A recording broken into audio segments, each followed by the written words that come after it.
Hey, what's going on? I'm going to do a kind of photography talk. I've been using a lot of cameras from 2006, little SLR cameras, and I figured this would be a pretty fun video to do since I've used them all recently, well, except for one, but I have experience with all of them, and they are still capable cameras in 2020. Well, it's almost 2022. All these cameras are very usable.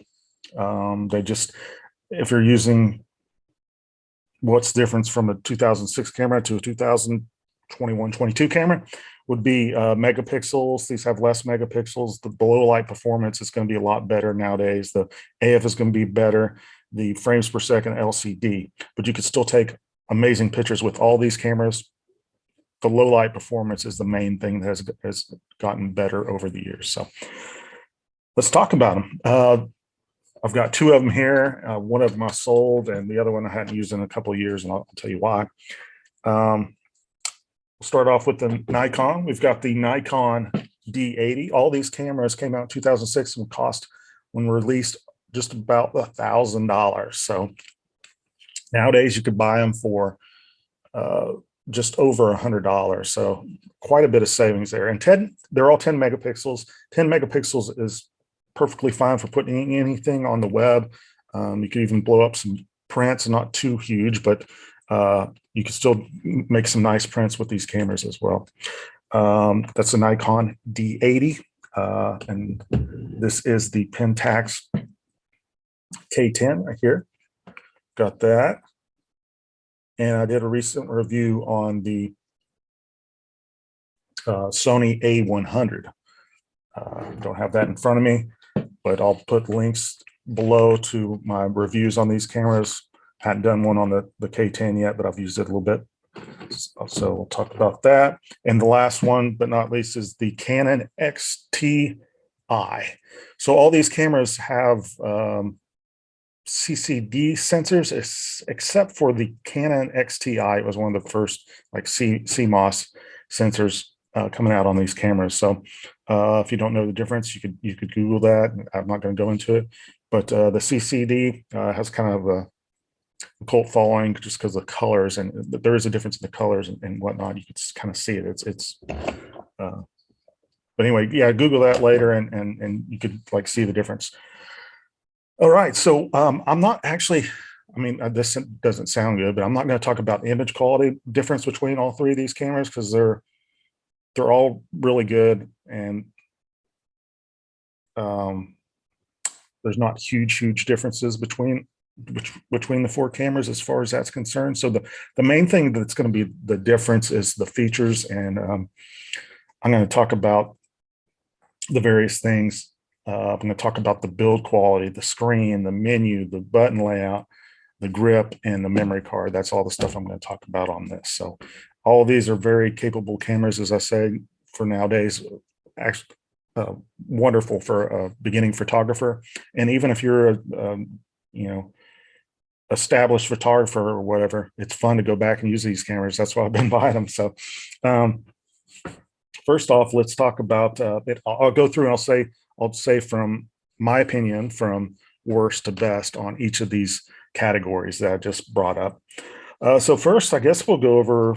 Let's see. Let's talk about the grip. And you're saying like, the grip, really? That doesn't mean a lot. I mean, it's just a grip, but it does mean a lot if you're like using one of these cameras all day. You want it to feel good in your hand. So that's one of the top features. I kind of look at a camera, believe it or not. So okay, so I've never really cared for the Nikon grip. It's just kind of flat here. You can see here, and it just doesn't. I have medium-sized hands, and it just doesn't fit my hand very well. I mean, it's fine. It's not horrible, but the other ones are just better. So I've always liked the Canon grip better. So in order of grips that I like from worst to best: Nikon D80, Canon XTI, Sony. That was my first Sony, or not my first, but I was really surprised on the quality of the grip on the A100, and then this Pentax K-10. And I'll show you the difference why this Pentax. Every Pentax or almost every Pentax except for that KP. Did I say that? Yeah, I did. Okay, so you see how that it just a little subtlety right here, just that little intention right there, just make sure fits your hand perfect. Compared to that, it just so anyway, that's everybody's grip is different or like of grip is different. That's just my personal opinion. Nikon, Canon, Sony, Pentax #1 on the grip of these 4 cameras. I guess while we're on grip, we could talk about build quality. So that Canon Rebel XTI, I hadn't used it in God, a couple of years, and I'll go over why here in a minute when I get to a particular category. The yeah, it was the most plasticky out of the 4 of them, and then after that, Sony got a lot better, and then you move to Nikon, and it's just beefy. Feels good. I almost thought it was weather sealed. I had to Google it. It's not weather sealed, but it feels like a very, very solid camera, and it actually said it weighs less than this Pentax, but I don't know. They kind of feel the same. This lens probably weighs less. I guess that's why. But first place would be Pentax, just because it is weather sealed. So even though this camera feels a little bit more stout, this Pentax has weather sealing, and it does feel very solid as well. And actually, this, believe it or not, the K-10 weighs. When I picked it up originally, I was like, it weighs 1 pound, 1 3/4 pounds. So it actually weighs more than like the K70, which is 1.5 pounds. So I just thought that was interesting when I pulled it out, because I thought it would feel about the same weight. So so yeah, build quality: Canon, Sony, Nikon, Pentax, as far as build quality. Now we'll talk about the screens. Now the screens aren't that good on these cameras. None of them are like spectacular, but the Canon one is kind of small, and these, on all these, you can't really get a good idea of what kind of picture. You probably can't see that. This is the Nikon. Yeah, maybe I'll show it. I mean, you can see it's there. Most of them have the histogram, so you can look at the levels or whatnot, but you can't really look at the picture until you get home and blow it up on the screen. But as far as the screen, and most of these, they said they had the same size screen. I guess some of them had more dots. I didn't really look into that, but the Canon was the worst. Sony got a little bit better. I think the Nikon, there was a big leap there from the Sony to Nikon, and then the Pentax had the best screen to me. None of them were spectacular, but they've gotten a lot better. There's the Pentax. So now you're saying, Lee, you're just choosing Pentax on everything. I mean, I'm trying to be unbiased here, because these are 2006 cameras. It's 16 years old pretty much. It just, that's the way they are. I mean, I am trying to be not biased or anything like that. That's just the way it is. Okay, now let's talk about the menu system. Now, let's see if you can see this. As far as finding things in the menu, if you're a new photographer, how easy it would be. I don't know if you can see that. You can't really see that, but just the navigation around them. They were all this K-10 is an older menu system, but it was fine. So the menu system, as far as I'd go with the lowest to highest again. I'd go with the D80 at the lowest. Nikon menus, I never thought they were laid out very well. I mean, they're okay. You could find it in there, but it takes a little bit more searching. than you would with other. And then the Sony, it took a little bit of searching in there too to find stuff. And then the Canon is an upgrade over those two, really good in that aspect. And then Pentax, and then just might be because I'll say this because I've used Pentax cameras the most out of any of these. So even though this is a different menu system, I was able to find everything in here really simple. They do a lot, and there's a lot in here too. So I think there's probably more in this menu system than there is the rest. So that makes it sound even better if it's easier to navigate and there's more stuff in there. That's why I think that. So anyway, Nikon, Sony, Canon, Pentax, number one again.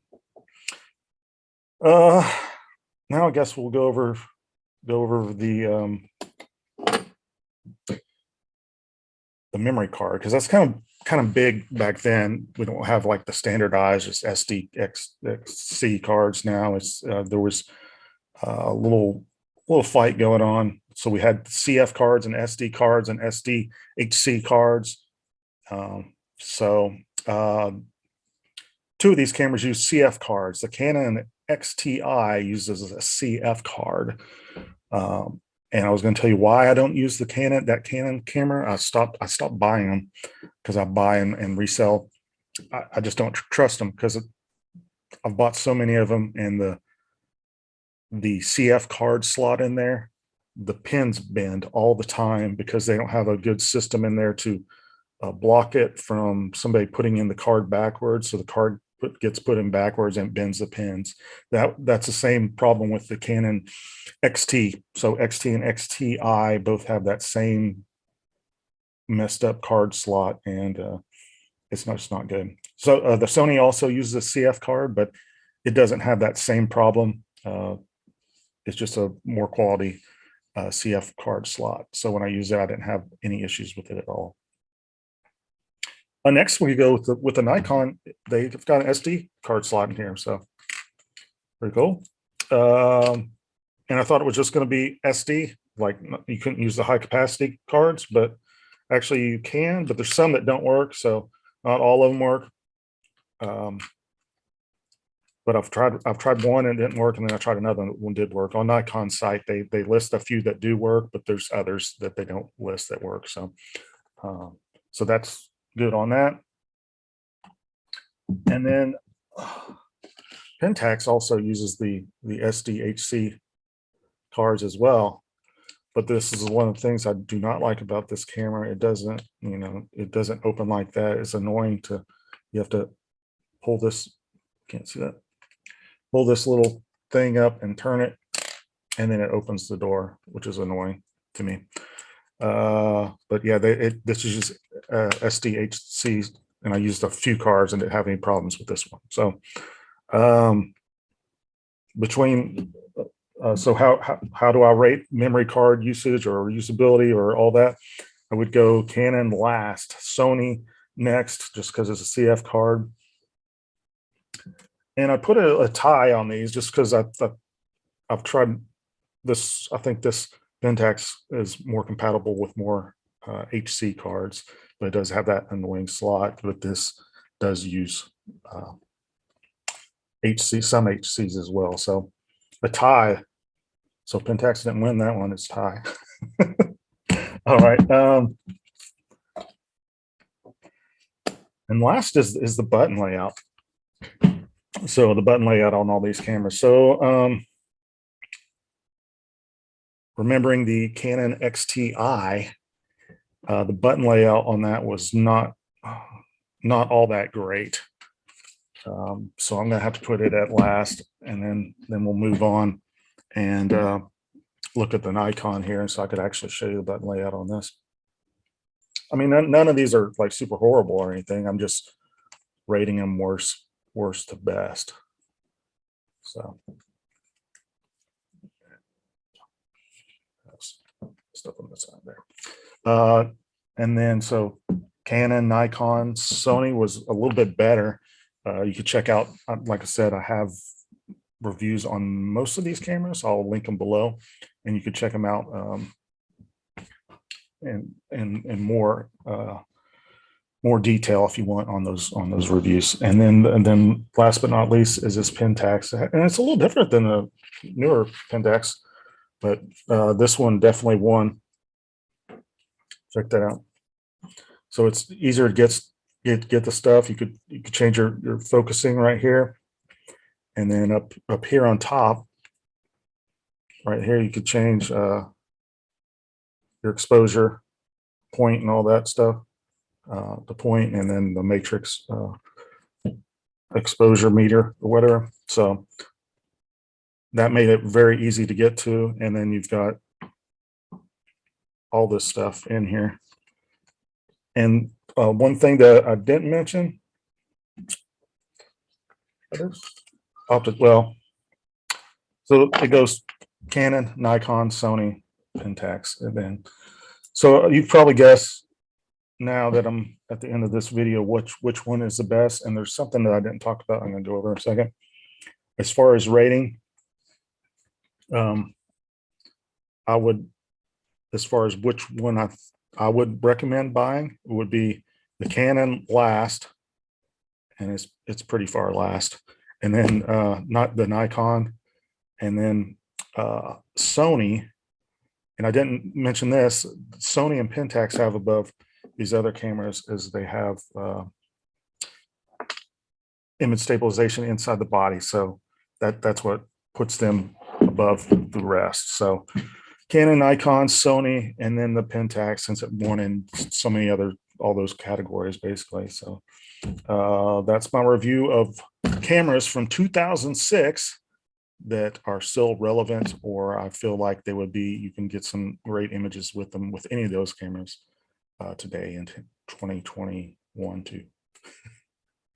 All right, if you have any questions, leave a comment below. I'll leave those reviews down below if you want to check them out so you could get more detail on each camera and get some image samples. Thanks for watching.